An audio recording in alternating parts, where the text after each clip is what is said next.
오늘 읽은 본문을 가지고 나그네의 삶 다섯 번째 선을 행하는 삶이라는 그런 제목으로 함께 말씀을 나누고자 합니다.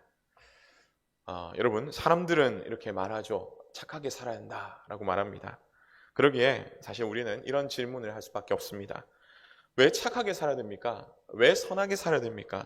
그 이유는 무엇입니까? 라는 것이죠. 오늘 설교는 이 질문으로 이제 시작을 해보려고 합니다. 여러분, 왜 착하게 살아야 합니까? 이러한 질문에 많은 사람들이 대답을 합니다. 착하게 살면 복을 받는다. 착하게 살면 나중에 죽어서 좋은 곳 간다. 뭐 이렇게 얘기를 하죠. 물론 이런 말들이 참 맞다고 느껴집니다. 그런데 조금 더 이 근원적인 이런 말을 우리가 생각해 본다면 저는 이런 글을 읽으면서 이 말이 참 마음에 와닿았습니다. 그것은 한 인터넷 카페에서 올라온 이제 글인데요. 이렇게 내용을 요약하면 이렇게 얘기합니다. 우리 속에는 자아라는 것이 있다. 근데 이것은 욕망이라는 것을 향해서 나아간다. 하지만 이 세상을 살아가면서 이 욕망을 우리가 다 채울 수 있냐면 그럴 수 없다. 그렇기 때문에 고통이 생기더라. 그런데 이런 이 고통이 생기기 때문에 우리는 이 욕망을 없애버려야 한다. 근데 욕망을 없애버리기 위해서는 뭘 했냐? 우리 속에 있는 자아를 죽여야 한다. 근데 이 자아를 죽이는 방법은 결국 무엇인가? 선을 행하는 것이다. 다시 말하면 내 욕심만 막 추구해 가는 것이 아니라 우리 속에 우리 모두의 이제 행복을 위해서 우리가 그것을 추구해 나가야 된다라고 그렇게 이야기하는 글이었습니다. 사실 이 얼마나 멋진 말입니까? 아마도 이 동서양을 막론하고요. 많은 사람들이 이렇게 생각할 것입니다. 왜냐하면 이렇게 제가 읽은 글이 이 쓴 분이 동양과 그리고 서양의 이런 철학 혹은 사상을 함께 접목하여서 또 글을 썼고요. 또 니체라는 사람이 쓴 자라투스트는 이렇게 말했다라는 그 책을 이렇게 많이 인용하여서 썼다라고 말하고 있기 때문입니다. 그런데 오늘 성경, 오늘 본문에서는 뭐라고 말씀할까요? 오늘 13절의 말씀인데요. 우리 함께 읽겠습니다. 시작. 또 너희가 열심으로 선을 행하면 누가 너희를 해하리요. 아멘. 열심히 선을 행하면, 다시 말하면 착하게 살면, 바르게 살면 너희를 해할 자가 없다. 없기 때문이다. 라고 그렇게 말하는 것이죠. 사실 어쩌면 이 사람들이 얘기하는 그런 모든 것보다 이 말이 어쩌면 우리가 착하게 살아가는 이 이유에 대해서 가장 적절하게 이렇게 설명하고 있는지도 모릅니다. 왜냐하면요, 제가 전도사 때부터 해가지고 우리 성도님들 뭐 학습, 뭐 세례 그 외에 또 많은 교육들을 이렇게 해오면서 착한 일이 무엇입니까? 라고 이렇게 물어봤습니다. 그러자 제가 이렇게 경험하면서 많은 분들이 대답하기로 예, 착한 일이라는 것은 다른 사람에게 해를 끼치지 않는 것입니다. 이렇게 많이 이야기를 하셨습니다. 그럼 또 물어봅니다. 그러면은 왜 해를 끼치지 않는 것입니까? 라고 물어보면 다른 사람들을 해를 끼치지 않으면 나에게도 그 사람들이 해를 끼치지 않기 때문입니다. 라고 많은 분들이 그렇게 얘기하시는 것을 들었습니다. 그런데 이 이야기 너무 좋죠. 그래서 여기까지만 탁 하면 얼마나 좋겠습니까? 그래서 야, 착한 사람은 열심히 살아서 복을 받고 이 나쁜 사람은 벌을 받고 그래서 내가 착하게 행하면 다른 사람들이 나에게 아쉬운 소리도 하지 않고 나를 힘들게도 하지 않고 그렇다. 저도 이런 세상에 있으면 참 살고 싶습니다. 하지만 어떻습니까? 우리가 살아가는 이 세상은 어떻습니까? 이렇게 착한 일, 선한 일 열심히 하는데요. 우리 주변을 보면 왜 이렇게 억울해하는 사람들이 많이 있습니까? 왜 이렇게 탄식하며 힘들어하는 사람들이 많이 있습니까? 여러분, 왜 그렇습니까? 그것은 아담과 하와의 이 범죄 이후에 이 타락한 이 세상은요, 그렇게 죄로 오염되었기에 착하게 살아도 억울할 수밖에 없게 되었다는 것입니다. 여러분, 세상을 바라보면 어떻습니까? 결국 이 세상은요, 힘의 논리에 의해서 사람들이 생각을 하죠. 좀 더 잘 살고, 좀 더 편하게 살고, 남보다 높아지기 위해서 어떻게 합니까? 내가 힘을 가져야 되고, 권력을 가져야 되고, 내가 부도 가져야 되고, 막 이걸 가지려고 막 노력을 하고, 그렇게 살아가는 것이죠. 그러면 한번 봅시다. 지금 힘 있고 지위를 가지고 돈 있는 사람은 그럼 여러분 어떻습니까? 힘의 논리대로 그렇게 살아가면서 그것을 얻었기에 그러면 그 사람들은 나쁜 사람일까요? 아무것도 없는 우리는 착한 사람입니까? 결코 아닙니다. 우리 팔에 완장이라는 것을 탁 채워놓으면요, 물론 뭐 사람마다 조금 차이는 있을 수 있겠지만 크게 다를 것 없다는 것입니다. 욕망, 욕심에 대해서 다 똑같기에 말하면 그 나물의 그 밥, 혹은 자기들끼리 하면 도토리 키재기인 겁니다. 그런 세상 속에서 살아가고 또 그런 사람들 속에서 그런 경쟁 속에서 살아가는 오늘 우리지만, 그러면 우리들 향해서 오늘 말씀은 뭐라고 말씀하시냐면 그리스도인들은 달라야 한다. 하나님의 나라를 향해 나아가는 이 나그네 삶을 살아가는 너희들은 달라야 한다라고 그렇게 말씀하고 있는 것입니다. 그러면 어떻게 달라져야 한다고 말씀하시는 것입니까? 14절의 말씀인데요, 우리 함께 읽겠습니다. 시작. 그러나 의를 위하여 고난을 받으면 복이 있는 자니 그들이 두려워하는 것을 두려워하지 말며 근심하지 말고. 아멘. 그리스도인들이 이 하나님의 나라를 향해서 나아가는 이 나그네 삶을 살아가는 우리들이 어떻게 달라져야 한다면 바로 의를 위해서 고난을 받으라고 그렇게 말씀하시면서 그렇게 살아야 한다고 얘기하는 것입니다. 보통 이 의를 위해 살고 착하게 살면 우리가 어떻게 생각합니까? 복을 받아야지. 그런데 오늘 말씀 보니까 의를 위해서 착하게 살면서도 고난을 받아야 된다니요. 하나님, 이게 무슨 말씀입니까? 아마 이렇게 생각할 수도 있다는 것입니다. 네, 성도 여러분, 우리 한번 생각해 봅시다. 우리 가운데 고난을 좋아하시는 분 있습니까? 어쩌면 사실은 제가 묻는 이 질문 자체가 잘못된 질문이죠. 그 어느 누가 고난을 좋아하겠습니까? 앞서 말씀드렸듯이 왜 이 착하게 살아야 되느냐라는 그 질문의 답처럼 착하게 살면 나를 괴롭히지 않게 이렇게 하면 내가 그래서 열심히 살면 이래서 내가 복 받고 이러면 얼마나 좋겠습니까? 사실 그렇게 살려고 우리는 착하게 사는 것이죠. 그런데 오늘 말씀에는 착하게 살아라. 그런데 착하게 살아도 고난이 있다. 사실 너무 이해가 안 가는 그런 말씀이죠. 그런데 우리에게 그렇게 살라고 말씀하십니다. 왜입니까? 14절의 말씀 보니까 그렇게 살 때 복이 있다. 물론 복이 있으면 좋겠죠. 근데 그보다 더 큰 이유가 있습니다. 그것이 뭐냐면 17절의 말씀인데요, 우리 함께 읽겠습니다. 시작. 선을 행함으로 고난받는 것이 하나님의 뜻일진데 악을 행함으로 고난받는 것보다 나으니라. 아멘. 선을 행하고 고난받는 것이 하나님의 뜻이다 라는 것입니다. 이 말씀 들으면 여러분 어떻습니까? 하나님의 뜻이네. 끝났네. 우리 그러면서 생각하죠. 그래 열심히 살아야겠다. 그런데 이렇게 얘기하는 많은 분들, 우리 모두 사실은 마음속에 어떻습니까? 열심히 살면, 선하게 살면 하나님 우리를 긍휼히 보시고 참 복을 주시겠지, 이 마음이 많다는 것입니다. 왜냐하면요, 우리는 이 설교 가운데 듣고 많은 사람들 통해서 항상 잘 되는 이야기를 많이 들었기 때문입니다. 예를 들어서 한 여자 청년이 있었습니다. 선교지로 나가기로, 이 선교사로 헌신하기로 이렇게 헌신하면서 열심히 준비하고 기도했는데 갑자기 자신의 이 후원자가 되어질 이 언니와 형부가 갑작스러운 사고로 이렇게 죽은 겁니다. 남겨둔 이 사람들이 뭐냐면 조카 3명만 달랑 남겨뒀습니다. 결론은 자기는 그래서 못 나간 겁니다. 근데 나중에 이 조카들이 컸습니다.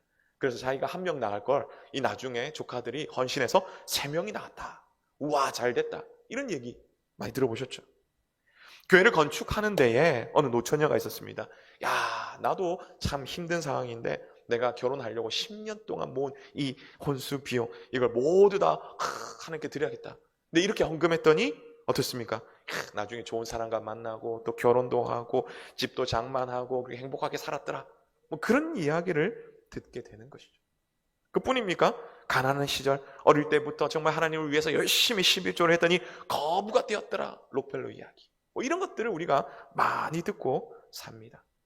우리는 이러한 수많은 성공담을 듣다 보니 하나님 말씀대로 살아알더니 이렇게 등 따시고 배부르게 되더라. 그렇기 때문에 우리가 그것만 바라보면서 정말 하나님 열심히 일해야지, 우리는 그렇게 살아가고 있지 않냐는 것입니다. 물론 하나님께서 우리 가운데 주시는 이런 은혜도 다 받으셔야죠. 맞습니다. 다 받으셔야 됩니다. 하지만 우리가 성경을 바라보고 주변을 바라보면 모든 믿음의 사람들이 부자가 되고요, 또 높은 지위를 얻고 승승장구하면서 그렇게 살아갔습니까? 아닙니다. 오히려 수많은 그리스도인들이 평범하게 살아갔고요, 또 힘들게 살아갔습니다. 자, 그렇다면 우리는 여기서 하나 더 생각을 해야 합니다. 그것은 무엇입니까? 바로 착한 일이라는 것이 무엇이냐라는 것이죠. 선이라는 것이 무엇이냐라는 것입니다. 오늘 우리가 선의 개념이 정확하지 않기에, 다시 말하면 착한 것이라는 것은 남에게 피해 주지 않는 것 정도로만 우리가 생각하기 때문에 우리는 그렇게 살면 되겠지라고 생각하고 만나는 것입니다. 그런데 오늘 성경에서 말하는 이 선은 무엇이냐라고 할 때 바로 하나님의 말씀대로 살아가는 것입니다. 하나님의 말씀이 무엇인지 올바로 알고 행하는 것이라는 것이죠.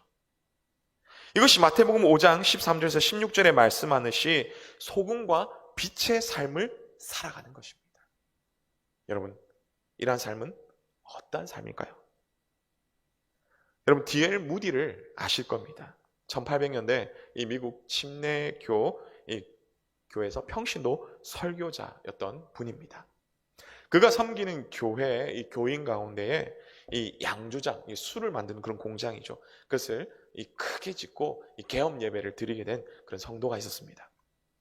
큰 양조장을 이렇게 하다 보니까 아마 여기저기서 많은 분들이 이제 초청이 되었죠.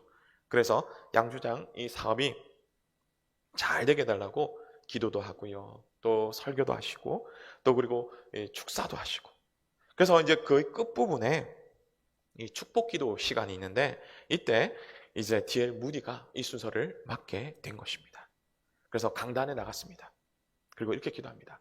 오 하나님, 이 양조장이 오늘 예배드리고 내일 문을 열게 됩니다. 이 양조장이 문을 열게 되지 않도록 도와주시옵소서. 이 문이 열리면 엄청난 술이 생산될 것입니다. 수많은 청소년들이 이 술을 마시고 타락할 것입니다. 수많은 사람들이 술을 먹고 취하며 제정신이 아니게 될 것입니다. 오 하나님, 제발 오늘 밤 이 양조장 주인의 마음을 감동시켜 주셔서 이 양조장 문이 내일 열리지 않게 하여 주옵소서. 여러분, 이게 축복의 기도였습니다. 얼마나 황당합니까? 사람들도 이제 이 예배 후에 축하 파티를 막 하려고 준비를 했는데 너무 황당해서 다 돌아가 버렸습니다. 사실 그냥 돌아갔다 얘기지 사실 얼마나 욕했겠습니까? 아마 제가 한번 생각해봤는데 이렇게 욕을 했을 것 같습니다. 아니, 자기가 잘났으면 얼마나 잘났다고 이렇게 새로 오픈하는 이 사업장 이 개업식에 와가지고 축하는 못 해줄 망정 어떻게 그게 회방이야, 깽판이야. 자기가 실험에 참석 안 하면 되지 왜 와서 행패야?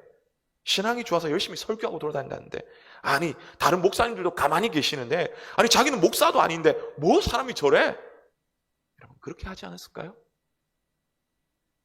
근데 이것이 하나님의 뜻이라면 여러분은 어떻게 하시겠습니까? 근데 이 일이 D.L. 무디 이 분의 이야기일 뿐일까요? 수많은 구약의 선지자들이 우리가 순재들을 바라보면요, 사실 무디 이분보다 더 했으면 더 했지 결코 덜하지 않았다는 것입니다. 그렇게 하나님의 뜻을 따라서 기도하였을 때 어떤 일이 났습니까? 그 양장 주인이 이 무디의 축복 아닌 축복의 기도를 생각하면서 밤새 고민했다고 합니다. 한숨도 잘 수 없었고요, 이 새벽에 그는 이제 일어나서 하나님께 기도를 했답니다. 하나님 뜻이 무엇인지 막 기도하니까 이게 다가오기 알기 시작한 거죠. 그래서 이 양조장, 이 주인은 양조장 문을 열지 않기로 하나님 앞에 작정하고요, 결국 그 건물이 후에 무디 신학교로 서게 되었다라고 하는 그런 얘기입니다. 사실 이 이야기는 다행히도 해피엔딩으로 끝납니다. 하지만 해피엔딩이 아닌 이야기들도 참 많이 있죠.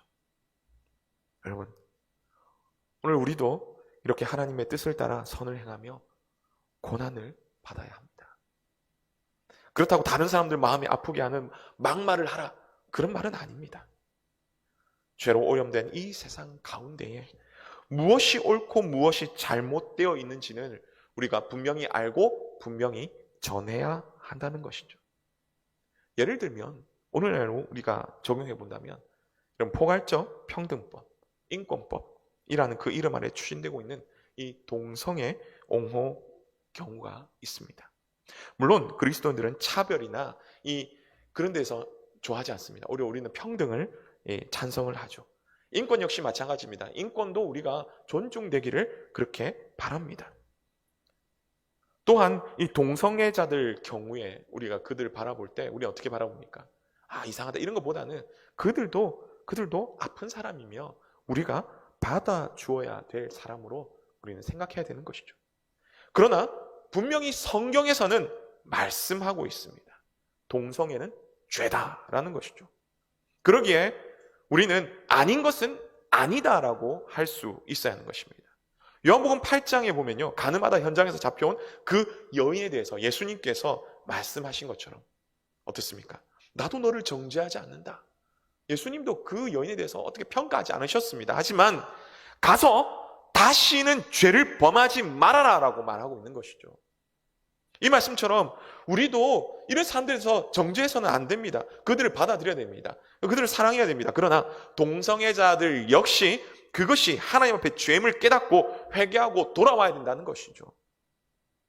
그런데 안타까운 것은요, 예수님을 믿는다는 사람 가운데서도, 성경을 하나님의 말씀이라고 믿는 그런 사람들 가운데서도 다른 사람들에게 나는 평화주의자다, 나는 이 착한 사람이다, 이런 이미지를 가지기 위해서 이 포괄적 차별금지법 혹은 평등법을 찬성하면서 이 동성애자들 주장에 대해서 그들은 옹호를 하는 것입니다.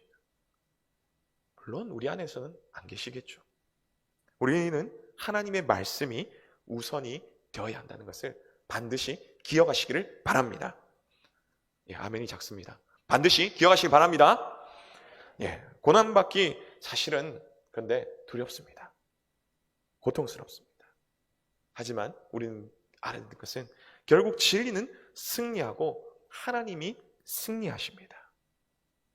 여러분, 일제강점기 가운데 수많은 그리스도인들이 이 일본의 탄압에 두려워서 신사참배가 우상숭배임에도 불구하고 우상숭배가 아니라 국가의례라고 말하며 동참했습니다. 신사참배를 반대하던 분들은 투옥이 되거나 혹은 순교까지 하셨죠. 그런 가운데서 하나님의 은혜로 극단적으로, 정말 극적으로요, 1945년 8월 15일 우리 가운데 광복이 있었습니다. 광복 이후에 후대에 드러난 것이 무엇이냐면 바로 신사참배는 우상숭배이며 배교행위였다라는 것입니다. 위대한 영적 지도자라고 불려지는 고 한경직 목사님 경우도 마찬가지죠. 우리나라 역사상 제27회 총회가 1938년에 신사참배를 하나의 국가의식이다라고 결의함에 따라서 많은 분들이 신사참배를 할 수밖에 없었고 한경직 목사님도 신사참배를 하였다라고 얘기를 합니다. 그런데 이분이 그동안에는 이게 죄라는 얘기를 한참 못하다가 1992년 이 템플턴 상이라고 있는데요, 이 종교계 노벨상이라고 불려지는 그런 상입니다. 이 템플턴 상을 수상하러 갔을 때에 내가 도무지 이것을 못 받겠다 이렇게 얘기하면서 정말 회개하고 그렇게 받으셨던 분이죠. 무려 60, 70년이 흐른 뒤에야 그제서야 내가 정말 잘못했다라고 회개할 정도, 정말 위대한 이런 분들이, 정말 존경받는 이런 분들이 그때서야 회개할 정도였다면 여러분, 수많은 그리스도인들이 고난 앞에서 두려워하지 않았겠습니까? 이후에 자신의 명예, 이 자신의 이미지들을 이게 실추되는 것을 두려워한 나머지 그렇게 나는 괜찮다, 나는 아무 죄도 아니다라고 그렇게 해오지 않았겠습니까?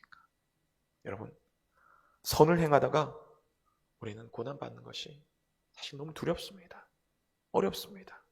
아마 저 역시도 그런 상황이라면 두렵기는 매 마찬가지였을 거라고 확신합니다. 그런데 오늘 이 말씀은 선을 행하다가 고난을 받는 것이 하나님의 뜻이며 악을 행하다 고난을 받는 것보다 훨씬 낫다고 그렇게 말씀하시는 것입니다. 오늘 본문으로 다시 한번 이 배경으로 돌아가 보면요, 오늘 본문을 받는 이 사람들은 당시에 종이나 혹은 낮은 신분의 이 계층의 그리스도인들이 많았던 것이죠. 그러다 보니까 자신이 살기 위해서 이 남의 것들을 그냥 훔쳐오거나 속이거나 이러면서 배불리며 빼돌렸습니다. 그뿐 아닙니다. 높은 신분을 가진 사람들도 좀 있었죠. 그런 사람도 어떻습니까? 자신의 힘을 가지고 자신 없는 사람들, 낮은 신분의 사람들을 괴롭히고 함부로 대했던 것을 우리는 바라보는 것이죠. 하지만 그런 사람들을 향해서 하나님께서는 분명히 말씀하십니다. 오히려 고난받는 것이, 오히려 손해보는 것이 더 낫다. 왜입니까? 18절에서 22절 말씀에 보여주듯이 바로 우리 하나님이 그렇게 사셨기 때문이다 라는 것이죠. 예수님의 삶은 어떤 삶입니까? 우리 18절에 예수님의 삶이 요약되어 있는데 우리 함께 읽겠습니다. 시작. 그리스도께서도 단번에 죄를 위하여 죽으사 의인으로서 불의한 자를 대신하셨으니 이는 우리를 하나님 앞으로 인도하려 하심이라. 육체로는 죽임을 당하시고 영으로는 살리심을 받으셨으니. 아멘. 예수님께서는 죄 없으신 이 의인이심에도 불구하고 죄인인 우리를 위하여 십자가에 이 달려 대속에 죽으셨다는 것이죠. 무엇 때문입니까? 바로 하나님 앞으로 우리를 인도하려는 그 하나님의 뜻을 이루시기 위해서 그렇게 하셨다는 것이죠. 근데 그냥 죽음으로 끝나는 것이 아니었습니다. 부활로 죽음을 이기셨다는 것이죠. 그뿐 아닙니다. 19절 보니까 옥에 있는 영들, 다시 말하면 이 지옥에까지 가셔서 선포하셨다는데, 이 선포라는 것은 야 너희도 예수님 믿고 구원받으라 뭐 이런 복음을 전한다 그런 말이 아니라, 사실은 하나님 아버지의 선하신 뜻을 따라서 내가 택한 백성을 위하여 죽었고 또한 살아날 것이다. 그러므로 이 예수라는 그 예수님, 이 메시아를 믿음으로 구원을 받을 것이다. 그 사실을 이렇게 전했다, 선포했다라는 것이죠. 천주교에서 말하는 이 연옥에 관한 이런, 그래서 중간에 우리가 회개하면 다시 천국으로 가고 이런 것을 얘기하는 것이 아니라 단순한 선포였다고 학자들이 말하고 있는 것입니다. 이렇게 우리의 구원자, 우리의 대속자, 우리 예수님께서 우리를 위해 이러한 삶을 살아가심으로 본을 보여주셨기에 우리에게 선을 행하며 고난을 받으라, 이것이 하나님의 뜻이다 라고 그렇게 말씀하고 있는 것입니다. 사랑하는 성도 여러분, 이 길은 쉽지 않지만 이렇게 선을 행하며 우리가 함께 고난을 받는 자리에 동참하기를 원합니다. 하나님의 말씀대로 행함으로 죄악된 세상이 우리 가운데 주는 그 고난을 두려워하지 말기를 바랍니다. 능력의 하나님께서 우리를 붙들어 주시고 최후의 승리를 얻게 하실 것입니다. 그러면 우리는 어떻게 살아야 될까요? 첫 번째는 이 복음의 확신을 가져야 합니다. 15절의 말씀 보니 소망에 관한 이유를 묻는 자들에게 대답할 것을 항상 준비하라고 이렇게 말씀하시는데요. 이것을 다시 말하면 복음의 확신을 가져라, 바로 이 말씀입니다. 19세기는 지금 우리가 21세기에 살고 있는데요, 19세기는 이 모더니즘 시대라고 이렇게 얘기하면서 이성이 이 머리로 생각하는 것이 중요한 시대였습니다. 그러다 보니 논리가 발달되고요, 또 이성과 논리로 인해서 이해되지 않는 이 많은 것들은 다 신화로 여겨졌습니다. 그건 그냥 믿음의 대상이지 이 뭐 우리가 거론할 거 아니다, 논리로 막 얘기할 필요 없다, 그냥 믿기만 믿으라고 끝난다, 뭐 이렇게 얘기하는 것이죠. 이것을 잘 보여주는 말이 나는 생각한다, 고로 나는 존재한다, 뭐 이런 말이죠. 세상은 다 변해도 그 기준에 내가 있다, 나는 결코 변치 않는다, 이성으로 생각하는 나는 결코 변치 않는다, 이 얘기입니다. 그러나 세계 1, 2차 대전을 겪으면서 사람들은 생각했습니다. 과연 사람이 옳은가? 사람이 정말 기준이 되는가? 아니라는 것이죠. 그래서 20세기, 21세기 오늘 이 시대에는 그렇게 생각하고 그렇게 의지했던 그 이성마저도 아니라는 것을 알게 되었고요. 그래서 모든 것은 상대적이다라고 생각하게 된 것입니다. 그게 바로 우리가 한 번쯤 들어보셨겠지만 포스트 모더니즘의 시대다, 이렇게 얘기를 하는 것이죠. 이런 시대에 사람들은 어떻게 하느냐? 복음에 대해서도 마찬가지입니다. 하나님 나라에 대해서 마찬가지입니다. 아니 그거는 구시대적인 것이지 오늘 우리가 무슨 상관이 있느냐라고 이렇게 반문하는 것이죠. 예를 들어서 이렇게 얘기합니다. 꼭 꼭 교회 나가야 됩니까? 꼭 교회만 구원이 있습니까? 보니까 뭐 절에도 구원이 있대요. 아니 뭐 조상 열심히 잘 섬기며 구원받죠, 복받죠. 다 똑같습니다. 그렇게 얘기한다는 것이죠. 또 이렇게 합니다. 저 봐라 저 봐라, 자기들만 옳다고 얘기하네. 어이구 독선적이고 독단적이다. 그렇게 또 얘기하는 겁니다. 뿐만 아닙니다. 아이고 괜찮습니다. 뭐 이래도 저래도 되죠. 똑같습니다. 똑같습니다. 보십시오. 아이고 보니까 교회 다닌다 해가지고 점집 안 다니면 다 전보로 다니던데요. 그건 괜찮습니다. 이렇게 얘기합니다. 근데 이런 말을 들을 때는 여러분 어떻습니까? 성경은 분명히 하나님밖에 없다고 얘기를 합니다. 그런데 또 우리 마음속에는 이런 마음도 생깁니다. 아이고 세상 살아가는데 참 모날 필요가 있나, 그냥 둥글게 생각하고 그렇게 살아가는 거지. 물론 맞습니다. 사람과의 관계에서는 둥글게 사셔야 되죠. 하지만 신앙에 있어서는 똑부러져야 한다는 것입니다. 여러분 똑부러지기 위해서 무엇을 해야 됩니까? 우리는 복음의 확신을 가져야 됩니다. 성경을 바로 알아야 한다는 것이죠. 우리 삶 속에서 하나님의 말씀이 올바른 기준이 될 때에 우리는 흔들리지 않는 것입니다. 여러분 앞서 말씀드린 신사참배 하셨던 분들, 여러분 신사참배에 관해서 우리 한번 생각해 봅시다. 신사참배를 했던 분과 신사참배를 반대하여서 옥에 갇히시고 순교까지 했던 이 분들, 이 차이가 무엇입니까? 여러분 다 예수님 믿었습니다. 다 교회 다니는 분이었습니다. 다는 아니겠고 많은 분들이 직분자 분들이었습니다. 심지어 목사님도 장로님도 있었습니다.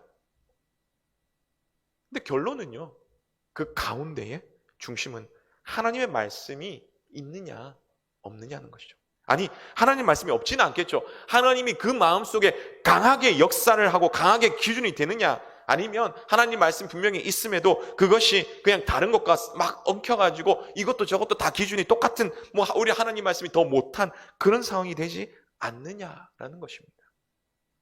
오늘 우리는 복음이, 이 하나님의 말씀이 가득하여서 오직 유일한 우리의 기준이 되어야 하는 것입니다. 여러분 이를 위해서 하나님의 말씀을 가까이 하십시오. 이를 위해서 여러분 큐티 열심히 하십시오. 그래서요 우리 복음의 확신을 가지고 살아가시는 그런 우리 모두 되시기를 간절히 바랍니다. 두 번째로 우리가 생각할 것은 온유와 두려움으로 대해야 한다는 것입니다. 15절에 대답할 것을 준비하되 온유와 두려움으로 준비하라 라고 말씀합니다. 이것은 우리가 하나님의 말씀이 우리 삶의 이 중심이 되어서 진리를 따라 살아가되, 사실 진리란 이름으로 싸움 땅이 되지 말라 이 말인 거죠. 서로가 서로를 세워주며 자신의 뜻이 아니라 하나님의 뜻을 나타내는 일을 지금 하고 있음을 기억하라라는 것입니다. 그러기에 우리는 크신 위대하신 하나님의 대사로서, 증인으로서 두려움을 가지고 섬겨 나가라라는 바로 것이죠.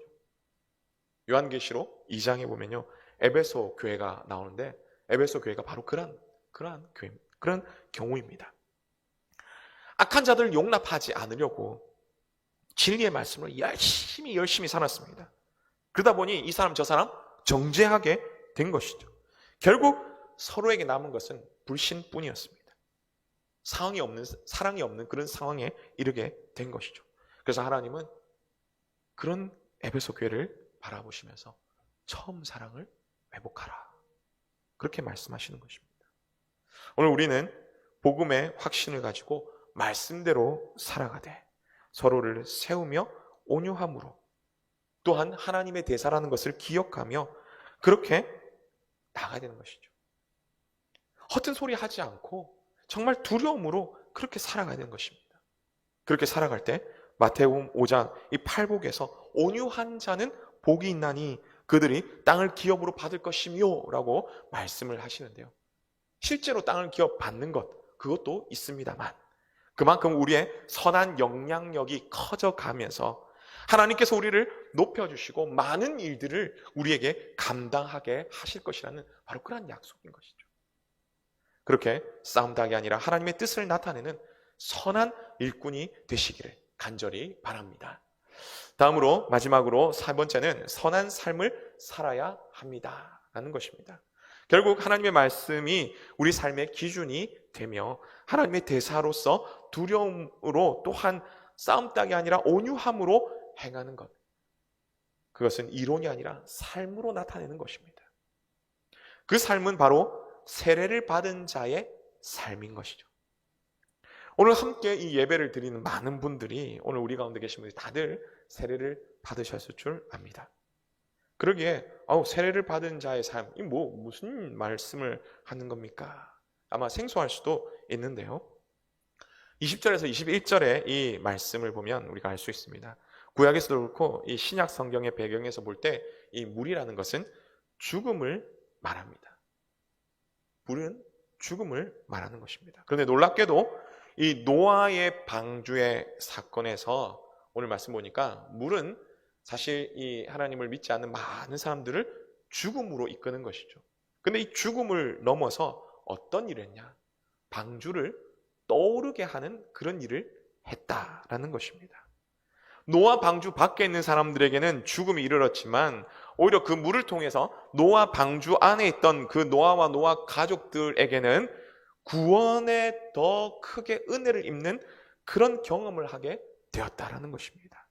그렇기 때문에 21절에서 말씀하시듯이 예수님을 구주로 믿는 우리는 세례를 통해서 육신의 죄를 제하고 구원받는 이 하나님의 백성으로서 어떻게 살아야 할지 고민하며 실천하는 삶을 살아야 한다라고 말씀하시는 거죠. 머리로 아는 그런 그리스도인이 되지 말라는 것입니다. 천국은 머리로 가는 것이 아니죠. 야고보서의 말씀처럼 믿음과 행함이 함께 하는 것입니다. 이것을 기억하면서 선한 삶을 살아가시는, 실천의 삶을 살아가시는 그런 우리 모두 되시기를 간절히 바랍니다. 말씀 맺습니다. 하나님의 말씀을 중심으로 우리가 선이 무엇인지 바로 알기를 원합니다. 우리가 싸움 땅이 아니라 온유함으로 하나님의 대사로서 이 두려움으로 말씀대로 살아가기를 간절히 원합니다. 그리고 그냥 머리로 아는 것이 아니라 진짜 그렇게 살아가기를 원합니다. 비록 우리 가운데 고난이 있고 힘든 어려움이 있지만 그것을 두려워하지 않고 선을 행함으로 하나님의 뜻을 이루어 나가시는 그런 우리 모두의 시기를 주님의 이름으로 축복합니다.